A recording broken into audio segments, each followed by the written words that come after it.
Hey guys, my name is Tobtok and I'm a house producer from Sweden, and I've been working in Reason for about 12 years now. There's one thing that I've been struggling with lately ever since I got all these fancy outboard gear, and that is how to use them in Reason. It took me a while to figure it out. I was looking through loads of forums and tried to find a tutorial video on YouTube, but there was only 10-year-old videos on how to do it, and it didn't make any sense to me. Finally, I figured it out, and I thought it would be a shame not to share it with you guys. It's been so useful for me. So obviously, the basic thing that you have to do before is to route it properly, coming from your outboard to your audio interface. So obviously, the rule is when you send audio, it comes from the outputs of your audio interface into the input of the outboard, and then from the output of the outboard to the input of your audio interface. So that's the general rule, because you send the audio from the output, then back, and then it comes back in the input. It sounds more complicated than it is. But then anyway, once you got that set up, then you have to do this kind of routing in Reason. So we have a drum bus going on here.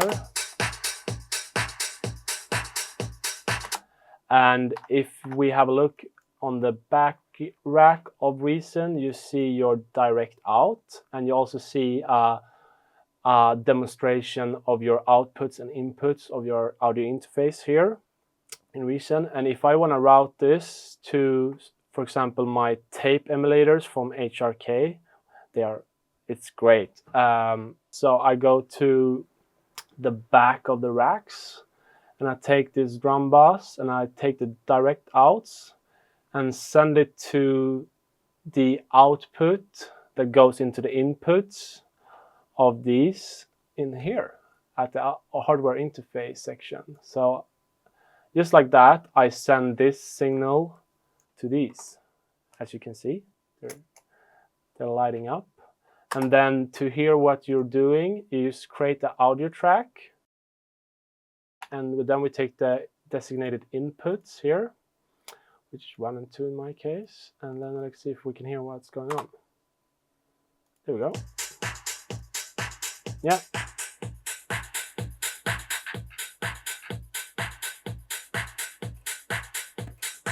Yeah, seems to be working. So yeah, that's how you do a route to, for example, a mixing thing like compressors, or in this case, a tape emulator.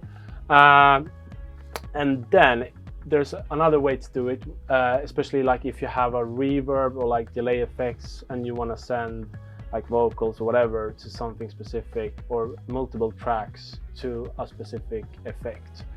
And in my case, I'm gonna use the Roland Chorus Echo, which I love. It's a vintage tape delay. The way to use it as a send and return effect is to route like this. The FX send, I'm gonna use the send 1, goes into the designated output, and then we have the input going to the return. Super simple, right? And then, for example, if I wanna send my clap, I just have to press send to 1 because that's my routing. And just like that, it's working. And if I wanna send my kick as well, I just have to press send. And remove it.